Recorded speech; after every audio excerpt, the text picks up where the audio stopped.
Gather round, travelers, to hear our tale. Venture Maidens is an actual play 5th edition podcast made by 4 longtime friends and lifetime gamers. We take our role-playing as seriously as we keep our bulges tasteful. So if you're looking for an epic high fantasy tale spun by a killer cast, give us a shot. We publish new episodes every other week and live stream our game recordings on Twitch. Now get on out there and download Venture Maidens wherever podcasts are free. Hope to see you in the community, and don't forget to venture away. This is Tabletop Babble. I'm James Introcaso.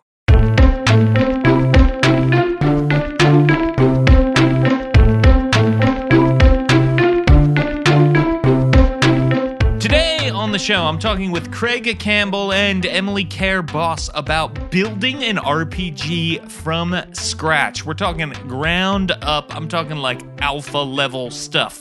Building a whole new system, putting an RPG on it, and making that thing sing. Craig and Emily are 2 amazing game designers. Craig actually has a Kickstarter going on right now for Capers Off-World. You've probably heard Craig talk about Capers before. It's a superhero RPG that I really love. It plays with playing cards. It's really well done and elegant.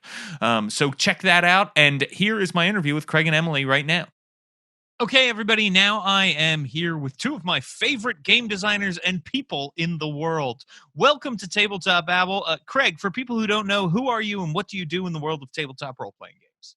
Oh, hi, I'm Craig Campbell. I'm the owner and lead designer at Nerdburger Games. I made games called Murders and Acquisitions, Die Laughing, Capers. There's a bunch of supplements for that. I'm working on something else now called Good Strong Hands.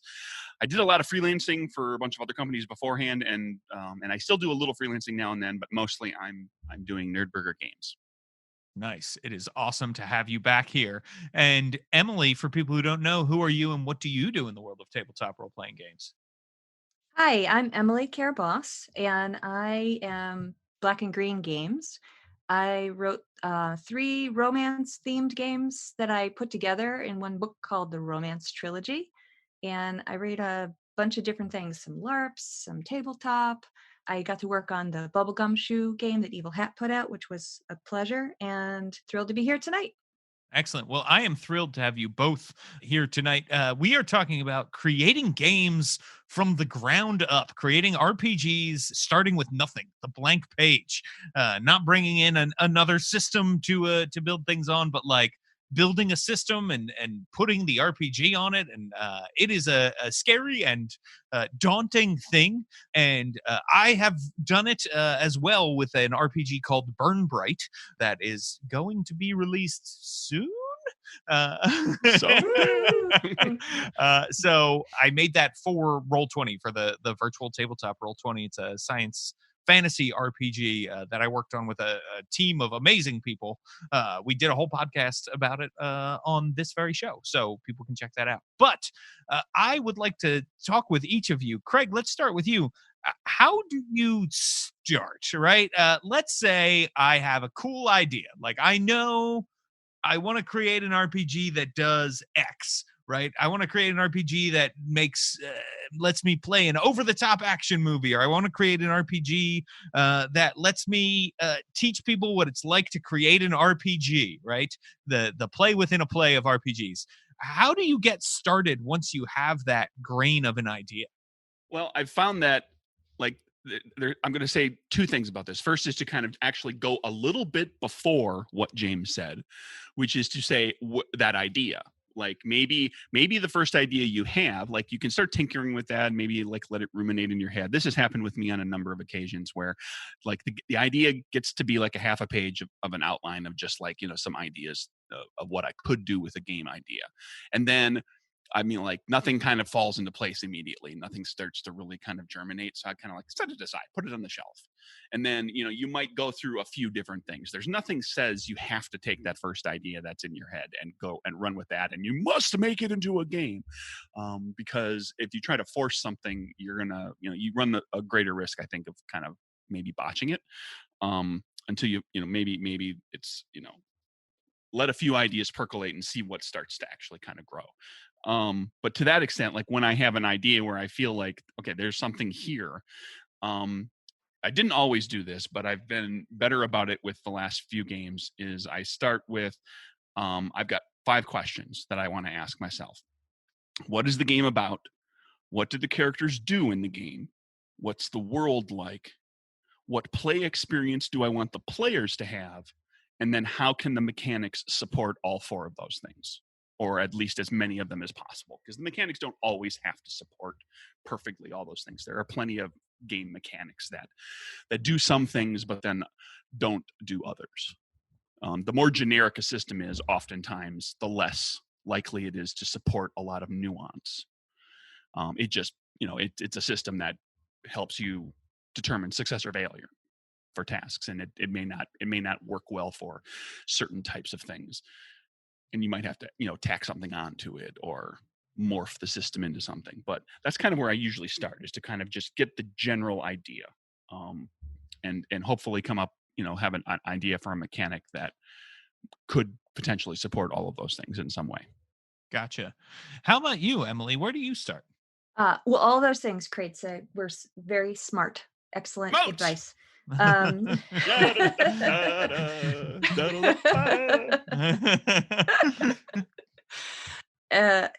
something I was thinking about that's related but isn't the same, is thinking about the experience you want people to have in play, and that's a place I start from a lot. And so again, to back up, but in a different direction, I usually start by thinking, okay, what form is going to suit this idea best, and matching that to the kind of experience, emotional, competitive, texture wise, mood that you want the people to have. And so there's a lot of different kinds of games. There could be a board game or a card game. There could be a tabletop role-playing game. There could be a live action game. There could be a myriad of online experiences and transmedia. So, going back to why would you want to write a role-playing game? The things that I think about are, I want people to be able to have an internal experience of the whole story. So it's a different dimension than writing a card game or a board game, and it's different from writing something that's like a video game, where they're going to be looking through and experiencing a game that's sort of in many ways crafted through the platform. Instead, a role-playing game is this beautiful thing where you get to flesh out this character and what they're thinking and what they choose, and then the rules point you in a direction. Is it going to be a horror game? Is it going to be a wide open world where a lot of what you're doing is creating this place to explore with your friends? Is it going to be a very discrete, concrete, emotional arc that you want people to go on? And then there's certain types of mechanics that would sort of bring you along in that direction. Do you want it to be a light lift where people can be social while they're doing it, so that what you really want them to be able to have is, maybe some strategic or tactical elements that they're engaging with, but the rest of it is just them being them? Or do you really want them to just be drawn along into the story of someone's experience that is their character or someone else's character, and you can create a mood or a very compelling dramatic experience there? So those are the angles that I sort of think about in terms of how to craft the story, how to create this idea make it into an experience for somebody, and then to pick the elements that will do that. And definitely, I agree, you can't just do that off the bat. It's great when something just kind of boom comes together and lightning strikes and thunder rolls and there's a game. But so often I also find that I kind of noodle around with a lot of different ideas, and then see how they fit. I had one idea from my romance trilogy that sat around for a long time because I hadn't played the games that would allow me to write the game yet. I didn't know it was supposed to be a live action game until I played a live action game that was very emotionally strong and hard hitting and very rules light. And then after I had in a joking conversation with a friend, opened my eyes, and I said, oh, of course, this is, friends falling in love with the wrong people. And this whole realm of game design exists that is suited to that. Okay, let's try it. And it worked great. for me, when we did Burn Bright, a lot of it was having a team to work with. And that was kind of important, at least for my first go around, was to be able to kick some ideas off of it. And there were people on the team. Jim McClure had created a role playing game before, right? And I had this idea. We were on the phone, and we sort of the idea spun out of like, what is difficult about science fantasy, right? What is difficult about space travel and things like that? Because that's where we wanted to go. And we said, well, what's difficult is when you have all of space, you can go anywhere, right? And space is infinite, and it just keeps going. And so we said, what if that wasn't the case? And we worked backwards from there. And so in sort of solving that problem, or in being lazy, depending on how you want to look at it, we started to create this whole game that was about a shrinking universe. And this is the last galaxy left in the universe that has shrunk, and that sort of thing. And so the idea was born from starting to solve that problem.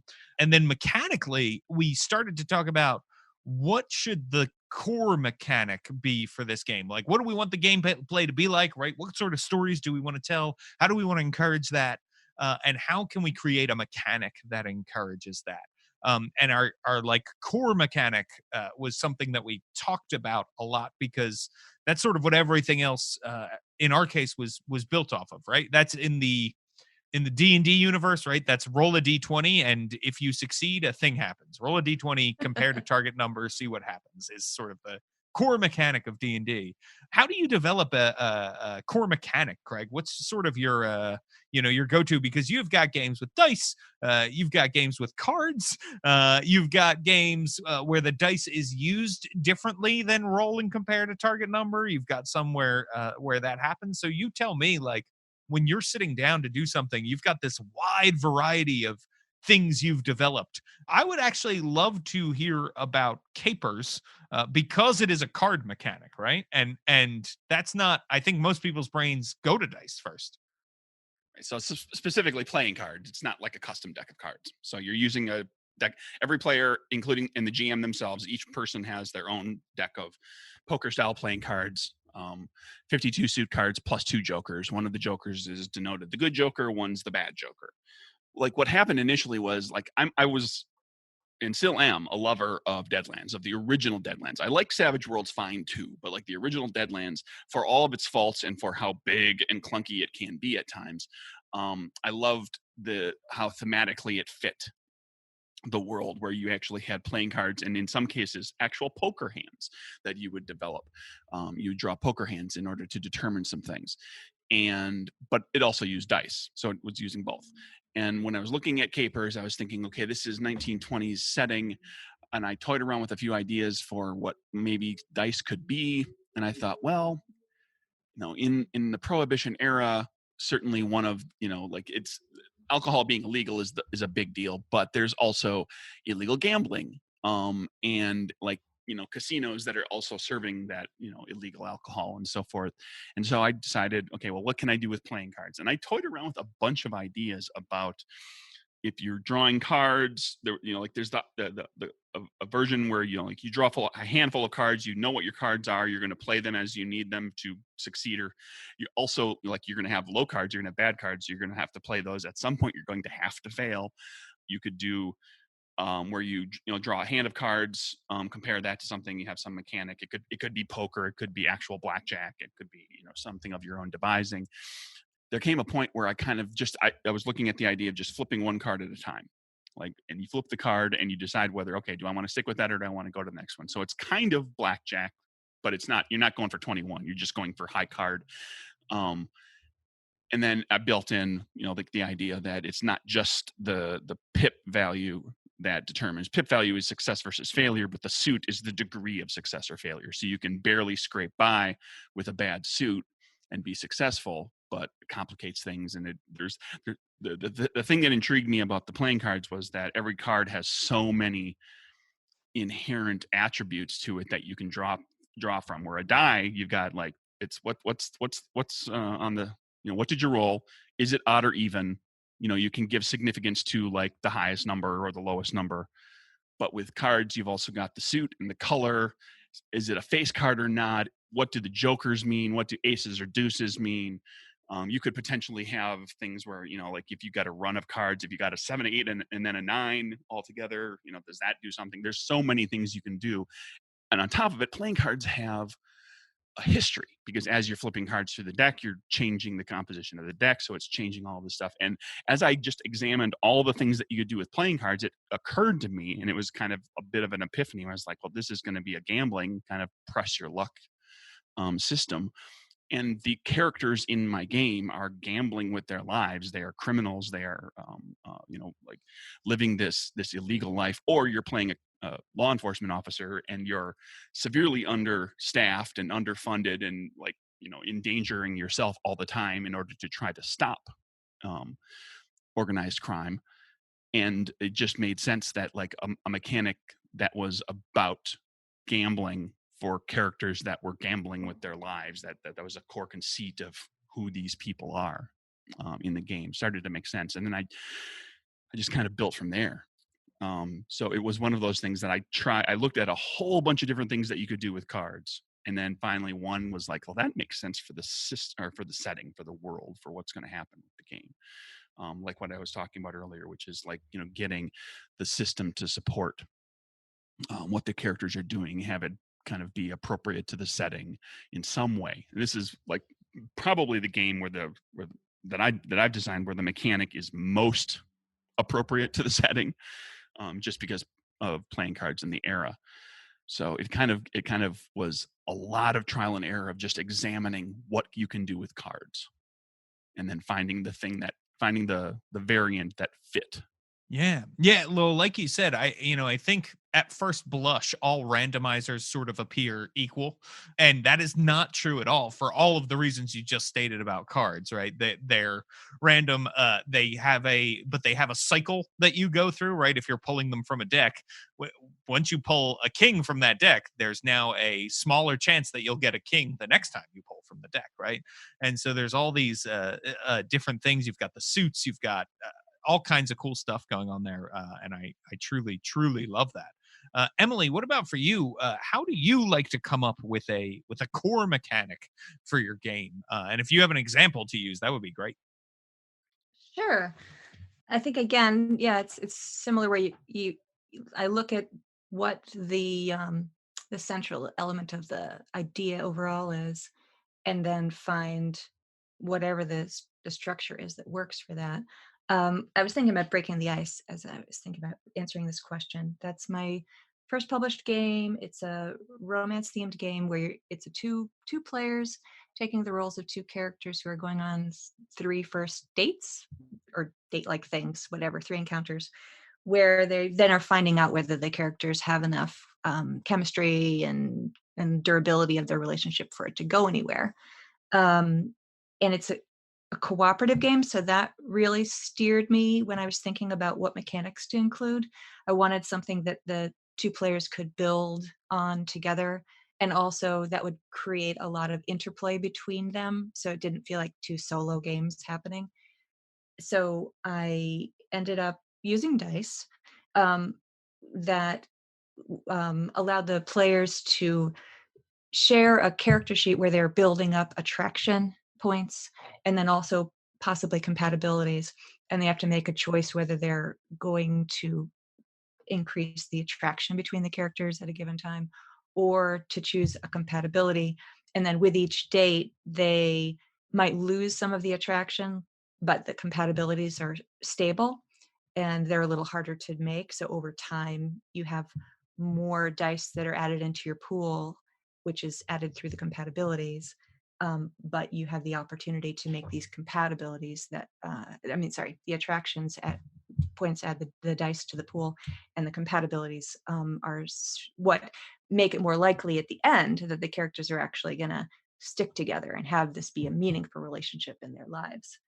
What made it make sense was that each person is taking a turn sort of talking about how their character is trying to woo the other, and the dice mechanic that made sense to me was for the other player to act as a sort of a GM and then award dice to them for coming up with things that they would have their character do, and then of course interacting in character as they went along. But this meant that each of the players was looking to the other for ideas and support, and it sort of matched the dynamic that I wanted to have the characters have. And so the players also were doing that. And in order to introduce adversity, it was a little bit hard. You couldn't get it initially. The successes that you need, you have to roll a 5 or a 6, and you only have so many that you're rolling at first, and you have to get several in order to create the attraction or the compatibility. And so you can re-roll the dice if you choose to by having things go wrong, and that sort of brought in this rom-com kind of up and down element, which gave it a nice feel of pushback. And also for the players to sort of be able to help each other. You can even give a suggestion of what the other person might have their character do to have built this up and down roller coaster together. So, and having just this one pretty simple mechanic allows it to be a simple game also that potentially could be an introductory role-playing game where it's just two people playing together and you can just teach the other person or learn together. So it sort of fulfilled a few different things that I was looking for when I was writing the game. So much really hinges on that core mechanic that you create. I know for Burn Bright, right? One of the things that we thought about how, like, in a lot of our favorite science fantasy shows, the heroes are considered extremely competent, right? And when they fail, they also fail spectacularly in such a way that, like, it makes things worse. And oftentimes you'll see, you're watching a film and or reading a book, and it seems like things get worse and worse and worse. And it's only the competence and the luck of the heroes that really helps them get through the fact that everything else seems to be against them. And so we came up with this mechanic where you roll dice, and you roll a handful of dice based on what the difficulty is. So it's a skill-based game, like Fate or Zweihander, right? You have a list of 16 skills, and you have a die size in each skill. So you might have a D4 or a D6 all the way up to D12. And the complexity of the task you are trying to accomplish allows you to roll that many dice with the skill that you are using, and players can use any skill that they can justify using.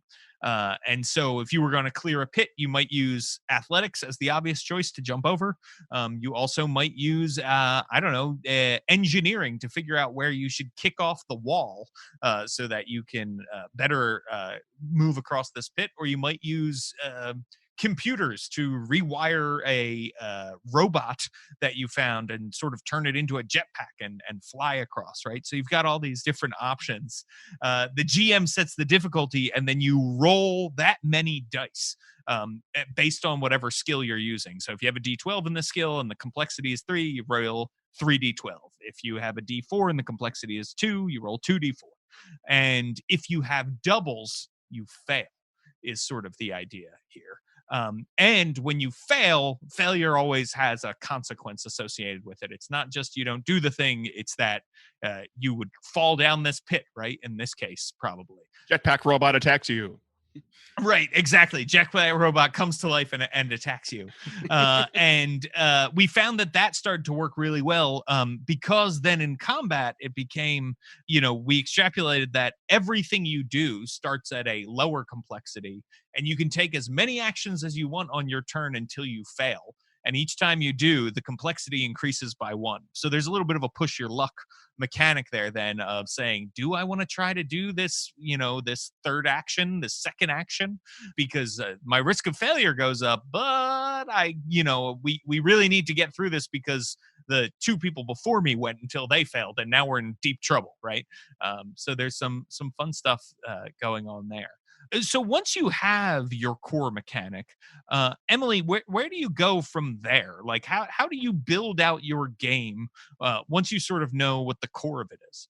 Let's see. So it's like a tree. That's the trunk, and then you figure out where the roots are and the branches. And a lot of times, you have character creation be a major element of the game. So you want to figure out how making that character interacts with your core mechanic, and then seeing how it goes into play will help you figure out how it fits into whatever other systems you need. What doesn't it cover, basically? I was thinking about a game that I worked on that had sort of a borrowed mechanic, Misericord. It's a very light, short, brief fantasy alternate Europe game where you're playing guild members who are going on adventures because they get together midwinter and tell stories, and whoever's guild has someone who tells the best story that everyone loves gets the glory for the year. So it's kind of light, quick stories that are inspired by maybe something like Chaucer's Canterbury Tales or Decameron or something along those lines, with magic overlaid. And for that, the idea for the game came from I was taking part in a game contest where it was in February, and we were using the shortest month to write a long-term game. So shortest month, longest game, and it was meant to be played over time. So I had always liked Meg Baker's 1001 Nights, which again is sort of a compilation story game where there's many stories within stories. And I took from that game the idea of having a story, a quick story that could be run with a mechanic where you're asking questions about what might happen. In her game, there's one person who's a storyteller, and everyone else can say, "Oh, but do they die when they fall off the cliff?" And in mine, I just tweaked that, and there were dice associated with it. In her game, and I just left out the dice and had it be that the person who's a storyteller could ask certain questions of the players, and people who are the players could ask certain questions of the storytellers. That created sort of a structure for the game. And then I realized that there was what I wanted out of the game was for you to be able to build this world together over time, and it might not even be the same players. So what became the next element of the sort of the organizing principle of the game was the book itself. And it's a book that you can write in. You can create characters, and then there's lineage trees for each of the guilds. So you can write in the guild members and their apprentices, and then the next group that plays might use some of those characters. Or you can take notes on who was the king at this time or the sovereign. There's this one character who got introduced early on when I was playing using a particular copy of the book at a convention called Erzabet the Throne Grinder. And the character creation basically is just picking which guild the character's in, choosing a name, and then choosing their epithet. And so that is the jumping board. And that's it, beginning to end. That's the character creation. So it's also really good for the shortness of the play. And that particular non-player character, Erzabet the Throne Grinder, came back over and over again as like putting a siege on the town of Misericord. Or eventually this character developed in all these different discrete games where the character got captured and then was apprenticed to the mages and became part of the story of Misericord as a player character. And it was it really fulfilled my desire. And looking back on it, really just the fact of having this book be this changing document that each successive group could add to ended up being the next layer. It's not the core mechanic. It's not the activity that's going to render your moment-to-moment play, but it's this organizing structure that allows the buildup of this world and these events to be captured for the next group to then build upon. So that was my example. Hey everyone, we're going to take a quick break and then back to the babble. Leave behind the safety of the Humblewood and travel down the Tangrip coast to the Bay of Baluch, home to both the Kingdom of Den and the Serpent Domain. But neither hold the true power of the Bay, for that lies in the sea itself and the pirate lords that call her tides their own. The dread pirate Captain Bluebeak, Tiberius Fang, Kin the Bladeless, and Gabrielle LaFleur, the self-proclaimed pirate queen. Each one vying for power over the very tides themselves. But do any of them really have what it takes takes to hold up the legacy of the briny bulldog. Tune in each week to find out if our little crew has what it takes to stand up to the pirates of the blood-soaked waters. Dark Fortunes is available every Monday on iTunes, Spotify, and Google Play. Set sail for high seas adventure. Let's get back to the babble. How about you, Craig? When you were building out, how do you go from your core mechanic to beginning to fill out the rest of your game? I guess my games probably lean more toward traditional RPGs than Emily's do. We've got a nice range represented here, right? Yeah. So like, but also amongst them, there's quite a bit of variety. So it kind of actually depended on the game that I was designing at the time. Like with a game that's more cleanly traditional, it becomes a question of, well, you've got a core mechanic, but now what else do you need to be able to do in that game? Like for Capers, I've got here's a mechanic that allows you to determine success and failure, and there's degrees of success and failure, so it's not just binary. But there's also superpowers in the game. So how do the superpowers interact with that mechanic? Do they all have to? Do some of the superpowers just do something, or do they use like another little subsystem that you can build out of playing cards?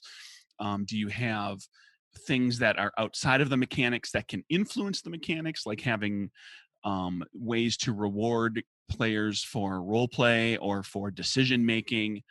Or for dealing with difficulties or generating difficulties that they can then, kind of turn into something mechanically. And in Capers, that's like, there's role play kind of stuff that's built around how you can gain Moxie, which is a resource in the game. And with a more robust mechanical system that's more traditional, it's looking at all those other little things, because you have to kind of figure out, like, well, what are all the standard things that you kind of need for a game like this, and then what else do you need that kind of fits what the game is going to be about. And then if you got a game like Die Laughing, was that game took over 10 years to design, because it went through like every possible iteration of role-playing game or story game that you could think of. It was going to be a story game. It was going to be a very traditional RPG with a GM.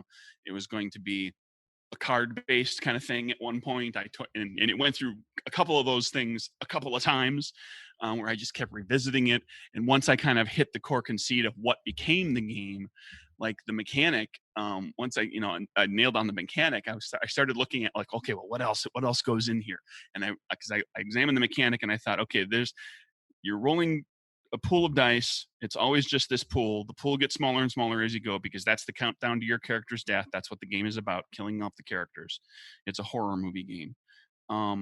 And so you're reducing the dice, and I thought, okay, you're making checks and you're reducing dice, and like when you make the check, it's doing two things. It's telling you success or failure in the scene, and it's telling you how close you get to death. It's reducing pools of dice. And that's all the mechanic does. It only does those two things. And I toyed around with a little while, feeling like that's not very much. Like there should be more mechanic to that, right? There should be other stuff going on. And the more I looked at it, I was like, no, the game is about killing characters.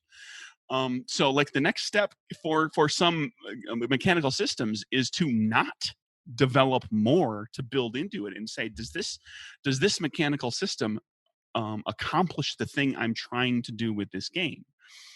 And so with Die Laughing being a horror comedy game, like I've got, okay, I can kill the characters off so we can make sure that the horror thing is going to happen. I'm going to build the rest of the setting, well, not so much setting, but like, what the monsters are like and what the characters are like, and the, horror comedy tropes and things that you can build off of, and come up with ridiculous things to inspire people to kind of have fun with it and kill their character in really zany ways.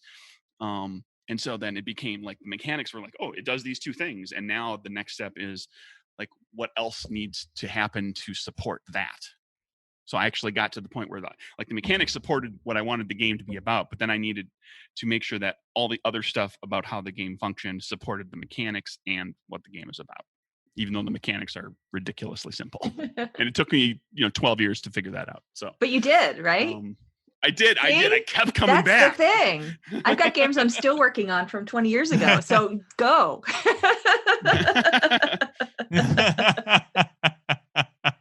Now the whole audience has just been like, oh, well, I guess we're not making games now. It takes 20 years. Or like, Misericord for me took the 2 or 3 weeks of the contest. It totally varies.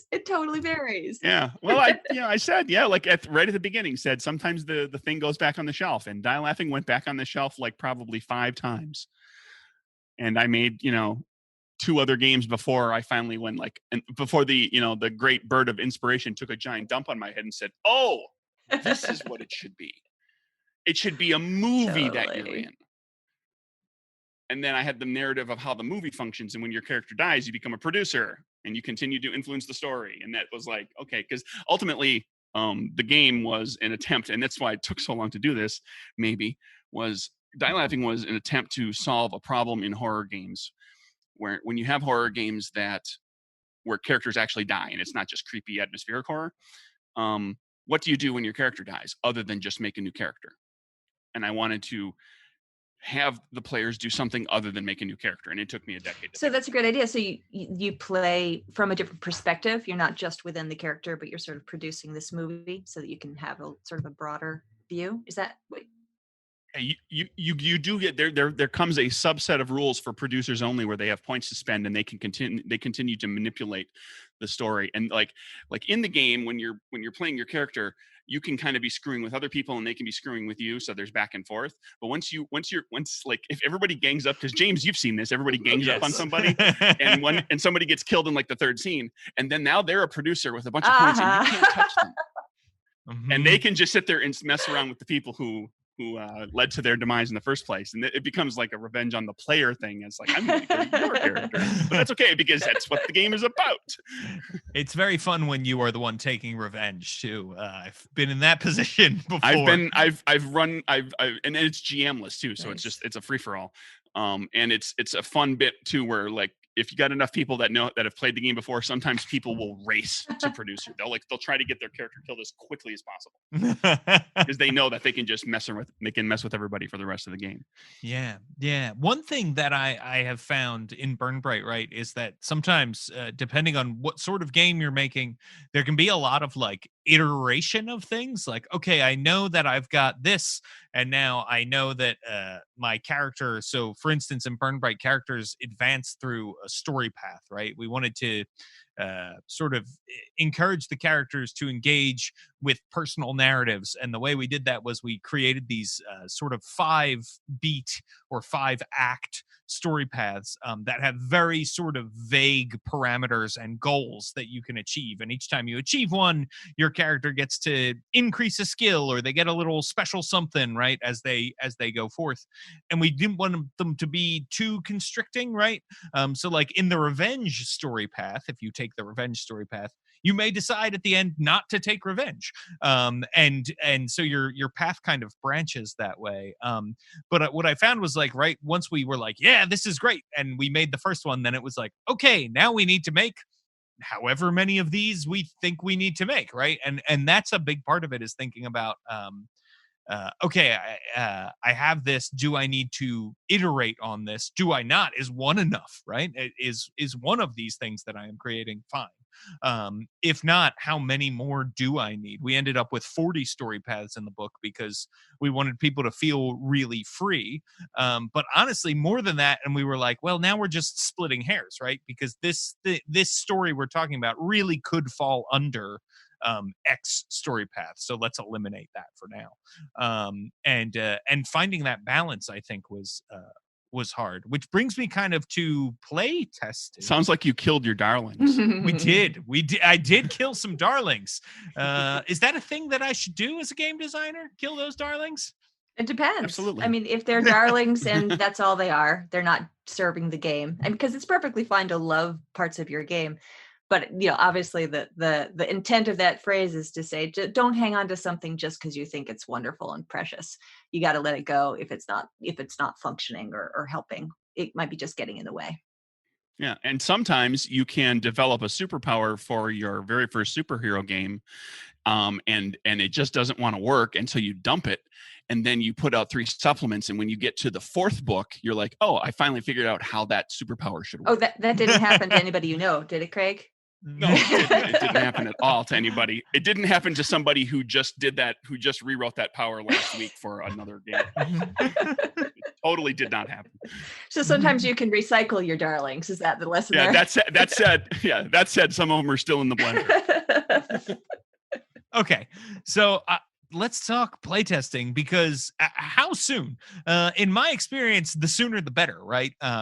Because it definitely can help chart the course for your game, and you may think you're going one way, and then after playtesting think, oh boy, we need to steer the ship in this other direction. We had this big idea for a giant sort of, for lack of a better term, social combat system in Burn Bright. And when we sat down, we were like, you know what? Like, we already have some of the tools to do this sort of laid out inherently in the game. And now it feels like we're being too restrictive, and not really getting the results we want. And so we killed that darling. And we learned that through playtesting. Craig, how often and how early on do you playtest? For each of my games, I've probably play tested when I had a rule set that was 1 page of bullet points, and I could write up. I knew enough about the game, like the rule set that's a page of bullet points. I know the setting in my head. Nothing's written. I know what kind of what the game's supposed to be about, what the characters are going to do, and everything. And then I develop enough stuff on top of that to be like, I can create 4 interesting, unique characters, and then I can put together an adventure. And once I have that, I'm off and running with playtesting. Because it helps me to refine the core mechanic. It helps me to refine what the game should be about, how the players are going to react to it, like what sorts of things they're going to find that I have not seen, that like might change things about the character development and mechanics, but it might also change some of the things that the game is about. With Capers, I was worried about people counting cards, because I was like, some people are not going to be very good at that, and other people can be flipping cards and kind of knowing whether or not, like, oh, I think I know I've got a lot of high cards left in here, whereas other people maybe just are not going to be terribly good at keeping track of that. That was my problem. And then I put it in front of a couple of rounds of play tests, and I noticed it myself, and the play testers told me, and they said, the counting cards thing is not a problem because we're all on the same team, and I can count cards for all of you. And so somebody else at the table one person is at the table trying to figure out whether they're going to push their luck on one more card flip, even though they got a fairly decent card this time. They want something better. And somebody else at the table is going, go, go, go. You've got tons of face cards left in that deck.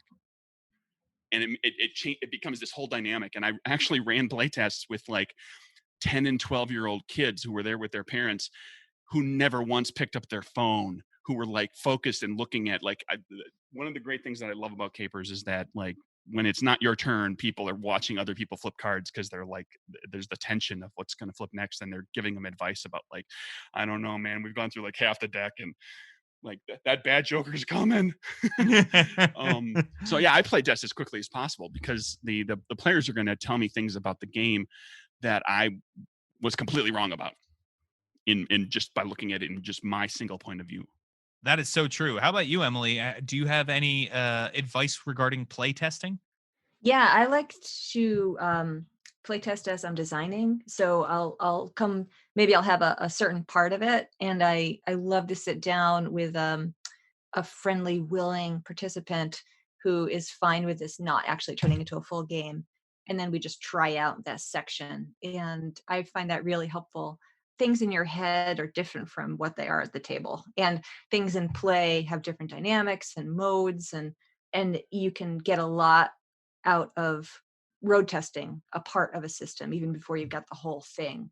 One of my favorite examples of that was just doing character creation for Under My Skin, this like tangled love affair game that I was working on. I just did that part with one friend, and then we went through the whole process, making characters.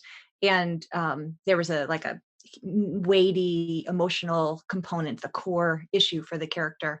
And in this, initial time that I did it, I had that happen at the end, and my friend looked at me and was like, I have no clue how that fits with this character we just made. And so then I realized, oh, that should have come at the beginning. Yeah, right. And then everything else flows out from that. And it was so obvious and logical once I had done it and had someone just stare at me.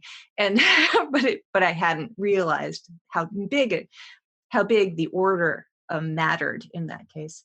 And then once you have, something like what Craig was outlining, just the the outline of the full game, yeah, it makes so much sense.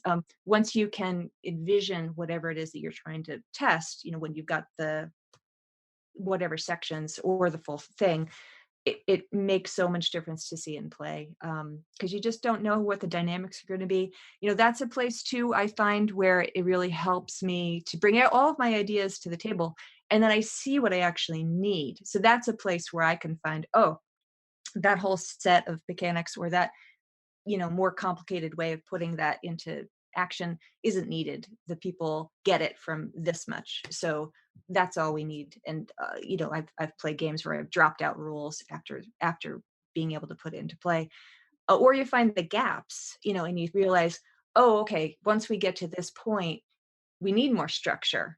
People are looking to have something to give you adversity, or whatever it is. And so it helps you feel out the sort of the gestalt of the game by putting into play. So, and I really love the period where you're playtesting, where you're at the table, because you get so much feedback by watching what people do and the questions they ask that you can't get if you're not present.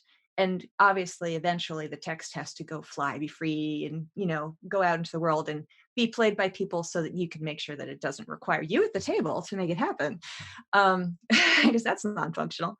But I really see that period of alpha play or whatever as really integral to the design process, because there's sometimes you write a system, and yeah, it actually does just implement the way you envisioned it. So often there's things you didn't anticipate, that seeing how people respond to them is a really, really important part of getting it right. I'd like to throw on top of that if you play test early, when you've just got like outlines and kind of stuff in your head and everything, you don't have to get to the point of like Emily was saying, there's a point where you're going to write the whole thing out so that somebody else can read it and understand the whole game. And that requires a lot of words, more words than just like what's in your head and then some bullet points. So there's going to come a point where you're going to start putting it in that kind of format. And for me personally, I don't want to have to do that until like I have to, because that's a slog to go through and make changes in like large scale changes, because now you've got to dig through all that text and find everything that needs to get tweaked or modified. If you suddenly make a bunch of bigger changes because the system needs to get revamped, like kind of try to get some of those big larger scale decisions down before you start having to slog through all that. Now, that said, if that's your jam, is digging through lots of words and making those adjustments, if you want to write, your 20-page rule document beforehand, go for it. But I think that it helps to, personally for me, it helps to not get bogged down in that any earlier than I have to. Keep it free, keep it flowing. Yeah, I like that. Keep it free, keep it flowing. I like to keep my design moving, and I find that like a lot of playtesting goes that way and works that way. When do you know a game is done? I know we're sort of skipping ahead here, but like it's funny. I still don't feel like Burn Bright is done, and I turned over the text months ago. So, Emily, when is the game done? When you're happy with it, right? Is that fair? And sometimes it doesn't happen, and then the question is, all right, is it indeed not done, and therefore I need to like put this back into the back burner and let this stew? Or is it just that what I'm imagining should be there isn't something that needs to be there, and people are really happy with this that I've created, and it's, functional, and they can read it and play it and like it. And maybe there's something else that I want from it that I'll figure out later. So it's sort of like balancing what you are looking for out of a text or a game, and what happens at the table. So it's a good question. I kind of just know when a game is done in terms of when it's able to go out there. The harder part for me is when I'm having the like, oh, I'm not quite sure.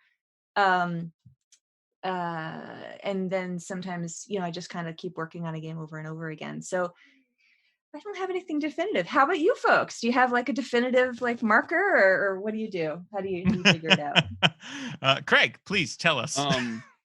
Leonardo da Vinci said, "No work of art is ever finished, only abandoned." And so I try to take that to heart, that like it's never going to be perfect. It just isn't. There's always another tweak you could make. And will it make it better? Maybe. Will it make it more complex? And not better, but just more complex? That's an equal possibility at a certain point. The gauge that I've personally found to be the best is the play testers. When or is play testing. Two things. One is when play testers just don't seem to have, like when you're reading the playtester feedback and it's like, well, that's not nearly as useful a feedback as this group gave me the last 3 times they play tested an adventure, because they found all the things, or potentially anyway, they found the things that were like problematic, and they start you kind of fix that. When the play testing starts, the feedback starts to come back as like not having a lot of oomph to it, a lot of content to it. And I also find that, like for me, when that starts to happen too, then I start thinking about, whenever I do playtesting like this, where I'm giving it to a group, I'm giving them a questionnaire of things to answer. And I'm always, that list of questions is always focused, it's always customized to what I'm trying to playtest now. Like early on, it's going to be fine tuning the core system. Later on, it's going to be dealing with little detail stuff that's like smaller kind of stuff. When I'm having a hard time coming up with questions to ask, I suddenly realized, like, I normally write like 12 questions to ask these people, and I've written 2. Maybe those 2 questions don't need to be asked. Maybe this is where it's going to be. Unless it's something that makes the game just not work.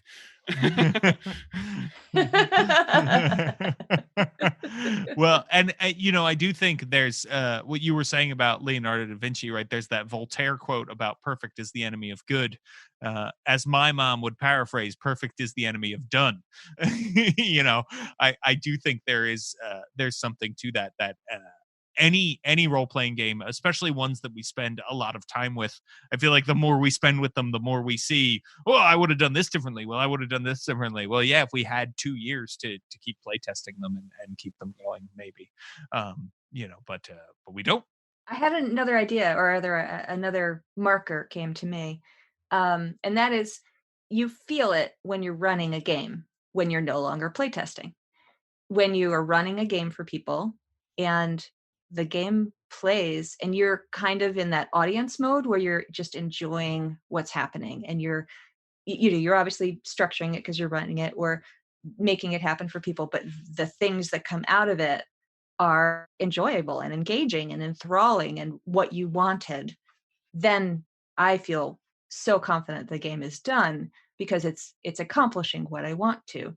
And then of course, if I'm having an experience where I'm really enjoying watching people play, that's like the height of it all. That's the goal of everything, and is just makes it all worth it all. The horrible grinding, writing and editing and figuring out and bashing your head against the brick wall when you just can't see how this mechanic could possibly work, or people aren't getting it. And like knowing that you can get to that point with a game, with some games, that it flies and it graces your life by the stories that people create through it.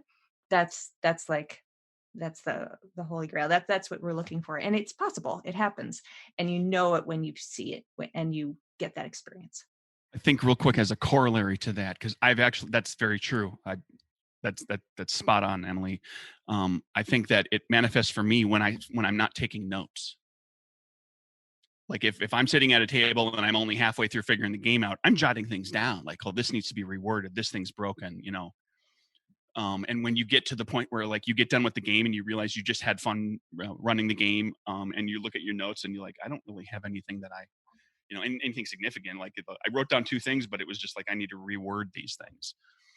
I didn't write down any problem areas that I noticed. Like you don't realize it in the moment, but you get to the end and it's like, I don't have any notes for myself. And those notes are usually what turn into questions for the next play test, which is kind of ties back to what I was saying, when you don't have questions for the players anymore. Craig, one reason we are having this discussion is because you have a Kickstarter that is going on. Can you tell us about that? I do. I keep doing this super powered thing. This is the third supplement for Capers. is on Kickstarter right now. This one's called Capers Off-World. This one gets out of jumping through decades and goes back to the 20s for the original game, but it's an alternate version of the 20s where Earthlings, as they're called in the book, have discovered the secrets to spaceflight. And so it's space cops and rocket robbers in conflict with each other, kind of Flash Gordon / Buck Rogers pulp action style. So it's a little bigger of a book than the last 2 supplements because, well, I've got a galaxy I have to deal with. Like James was talking about, the galaxy's really big. I can't just do 2 aliens. Sorry, got to do 5 or 6. But it's Capers Off-World. Off-World is all one word. And the Kickstarter's running. There's tiers in there for all sorts of different ways to get the game, as well as getting the previous supplements and the core game and all that. There's a whole big pile of stuff. And given the state of emergency with a lot of people and with the coronavirus and a lot of people, there are people who are very careful about their expenditures. I do have an option in there too for a way to get a hold of this without it costing you a lot of money right now, so that you can make sure that you're putting money toward the things that you really need to. And to be honest, I'll throw this out there too.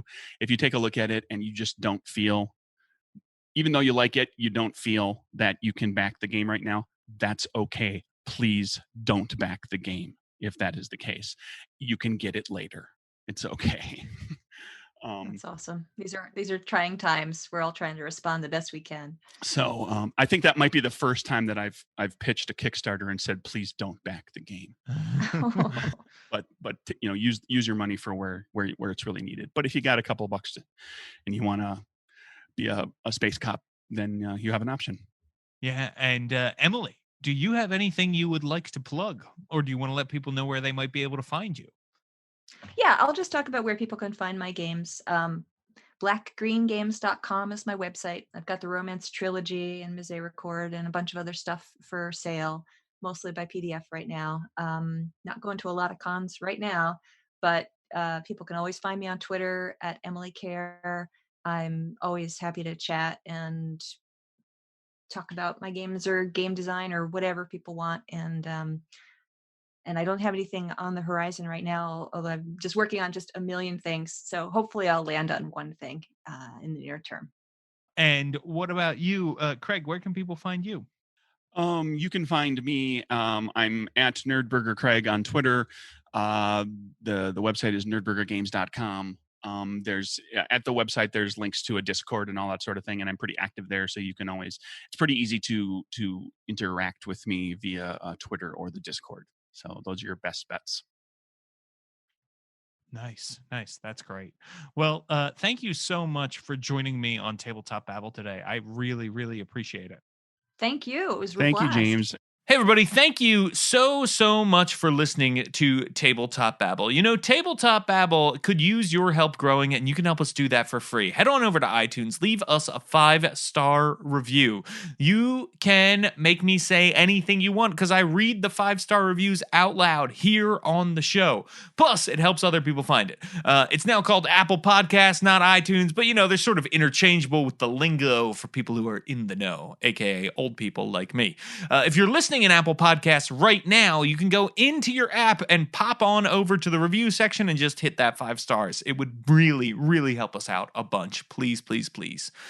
And if you want to follow me on Twitter, I'm at James Introcaso. That's at JamesIntrocaso. Also, check out my blog, worldbuilderblog.com. It has all the cool game design stuff I'm doing. I'm doing a lot of fun stuff on there right now. You can get some tips if you're at home, working from home with your spouse or by yourself. We got that going for you. So go check that out.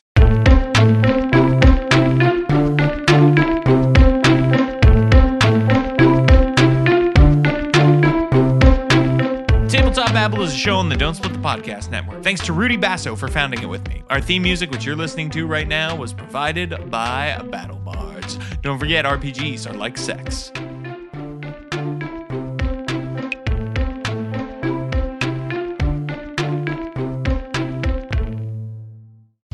Dames and Dragons. Some have said hilarious. Some have said I cried. Some have said it isn't just the best D&D content I've found, it's some of the best content I've experienced ever. Some have said Corbin is the best part. Well, some have said Fran is the best part. Only you say that, Fran. Some have said, shut up, Corbin! Some have said, this podcast is jam on toast. Some being me, Leica. Me, Leica, have said. Me, Leica, this podcast. Some have even dared to say, listen to Dames and Dragons, a D&D actual play podcast on Don't Split the Podcast Network.